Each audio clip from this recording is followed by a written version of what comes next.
मानसदेव्यै विद्महे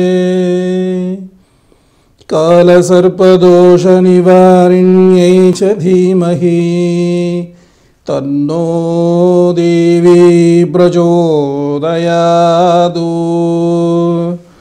ॐ ह्रीं श्रीं क्लीं ऐं मानसादेव्यै स्वाहा।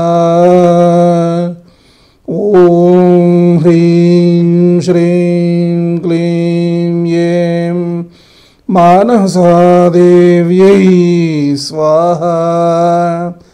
ॐ ह्रीं श्रीं क्लीं ऐं मानसादेव्यै स्वाहा। శ్రీమాత్రే నమః. మనం మానస వైభవ కార్యక్రమంలో మానసాదేవి అవతార రహస్యం, ఉపాసనా క్రమం, భక్తుల యొక్క అనుభవాలు, అనుభూతులు ఇత్యాదులన్నీ కూడా మనం తెలుసుకుంటూ ఉన్నాం. మానసాదేవి కలికల్మష నాశని, కలియుగ ప్రత్యక్ష దైవం. రాహుకేతు దోషాలను, రాహుకేతువులు ఉండేటువంటి స్థానాన్ని బట్టి ఏర్పడినటువంటి 12 రకాలైనటువంటి కాలసర్ప దోషాలను, సర్పహత్య దోషాలను, సర్పబంధన విచ్ఛిన్న దోషాలను,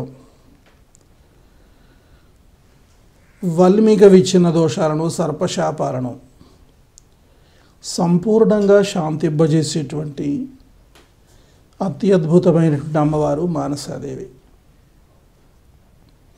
మానసాదేవి స్వయంభువుగా వెలసినటువంటి పురాణ ప్రసిద్ధిగాంచిన మహాక్షేత్రాలు 2 ఉన్నాయి. ఉత్తర భారతదేశంలో హరిద్వార్లో గంగా తీరాన కొండపైన ఒక మానస శక్తిపీఠం ఉంది. దక్షిణ భారతదేశం ఆంధ్రప్రదేశ్ పశ్చిమ గోదావరి జిల్లా తణుకు పట్టణానికి కేవలం 10 కిలోమీటర్ల దూరంలో ఉన్నటువంటి శ్రీ ముక్కమల మహాక్షేత్రంలో పావన వశిష్ఠ బ్రహ్మగుడ్డ గోదావరి నదీ తీరాన వల్మీక దేవాలయంలో నవనాగ సహితంగా మానసాదేవి వెలుగొందుతోంది. ఈ 2 ప్రధానమైనటువంటి శక్తిపీఠాలు. కలియుగంలో మనం భయంకరమైనటువంటి కష్ట నష్ట దుఃఖ దారిద్ర్యాలను అనుభవిస్తూ ఉంటాము. కలియుగంలో శుభఫలాలు తక్కువ ఉంటాయి, ఇబ్బందులే ఎక్కువ ఉంటాయి. ఈ యొక్క యుగ ధర్మం అంతే. మానవులు చేసేటువంటి సత్కార్యాల యొక్క సంఖ్య తక్కువ ఉంటుంది, దుష్కార్యాల సంఖ్య ఎక్కువ ఉంటుంది. దాని యొక్క పరిణామం వలనే మనం ఎక్కువగా కష్ట నష్ట దుఃఖ దారిద్ర్యాలు అనుభవిస్తూ ఉంటాము. తక్కువ సత్కార్యాలు చేస్తున్నా కనుక తక్కువగానే సుఖ సంతోషాలను, అష్టైశ్వర్య భోగ భాగ్యాలను అనుభవిస్తున్నాం. అందుచేతనే పెద్దవాళ్ళు చెప్తూ ఉంటారు, నీకు అవకాశం ఉన్నప్పుడల్లా పూజా కార్యక్రమాలు, స్తోత్రపారాయణాలు, అభిషేకాలు, జపాలు, హోమాలు ఇత్యాదులన్నీ నిర్వహిస్తూ ఉండాలి, క్షేత్ర సందర్శనం చేస్తూ ఉండాలి, మహాత్ముల్ని ఆశ్రయించాలి, సత్సంగాలులో పాల్గొంటూ ఉండాలి,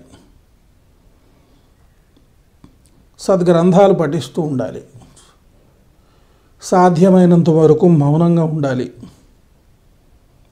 అనేటువంటి విషయాన్ని పెద్దవాళ్ళు చెప్తూ ఉంటారు. అయితే ఇక్కడ ఏంటంటే కలియుగంలో ఇంకొక ముఖ్యమైన విషయం ఏంటంటే చెడుకు బలం ఎక్కువ ఉంటుంది, అంటే రాక్షస బలం ఎక్కువ ఉంటుంది, దేవతల బలం తక్కువ ఉంటుంది. దీనికి ప్రధాన కారణం నేను చాలా సందర్భాల్లో చెప్పాను. కలియుగం అంతానికి వచ్చినటువంటిది కానీ ఆరంభం కాదు ఇది అని. అంటే చివరి యుగము, నాశనం అయిపోయేటువంటి యుగము. అయితే ఇటువంటి యుగంలో ఎప్పుడూ కూడా ఏదైనా ఒక చెడ్డ పని చేస్తున్నామంటే దానికి ప్రోత్సాహం ఎక్కువ ఉంటుంది, చూసుకోండి. ఎక్కడికన్నా మనం టూర్ పెట్టామనుకోండి, ఆ టూర్కి ఎక్కువ మంది వెళ్ళిపోతారు. ముక్కమల మహాక్షేత్రం తీర్థయాత్రలు పెట్టామనుకోండి, ముక్కమల మహాక్షేత్రం చుట్టూ చాలా మహాక్షేత్రాలు ఉన్నాయి, ఆ మహాక్షేత్రాలన్నీ చూపిస్తామని చెప్పి తీర్థయాత్రలు టూర్ పెట్టామనుకోండి, జనాలు ఉంటారు. ఎక్కడికన్నా మరి మంచి టూరిజం స్పాటు, ఏ సముద్ర బోర్డులో లేకపోతే ఏదన్నా కొండపైన ఊటీ లాంటివి వాటి కనుక మనం టూర్ పెడితే విపరీతంగా ఒక బస్సు వేస్తే 10 బస్సులు అయిపోతాయి. బస్సులో బయలుదేరదాం ముక్కామల క్షేత్రానికి అని అనుకుంటే కారు కూడా బయలుదేరడం కష్టం అవుతుంది. అంటే ఇట్లాంటి సత్కార్యాలకు, సదాచారానికి ప్రోత్సాహం తక్కువ ఉండేటువంటి యుగం కనుక మనం అష్టైశ్వర్య భోగభాగ్యాలను అనుభవించలేకపోతున్నాము, అష్టైశ్వర్యాలతో తొలతూగలేకపోతున్నాము, సుఖ సంతోషాలతో కాలక్షేపం చేయలేకపోతున్నాం. అంచేత మనం సత్కార్యాలు కనుక ఆచరిస్తూ కనుగొన్నట్లయితే మనం కలియుగంలో కూడా సత్ఫలితాలను సాధించుకోవడానికి అవకాశం ఉంటుంది. అయితే ఈ కలి మాయలో పడిపోతాం మనం. ఈ కలిమాయలో పడిపోయి ఉన్నాం, పడిపోతామేమిటి, పడి ఉన్నాం. అయితే ఇక్కడ ఈ యొక్క మాయను, కలి మాయను తొలగించగలిగేటువంటి అమ్మవారు మానసాదేవి మాత్రమే. రాహుకేతువులే రాజ్యాలు వెళ్తారు కలియుగంలో.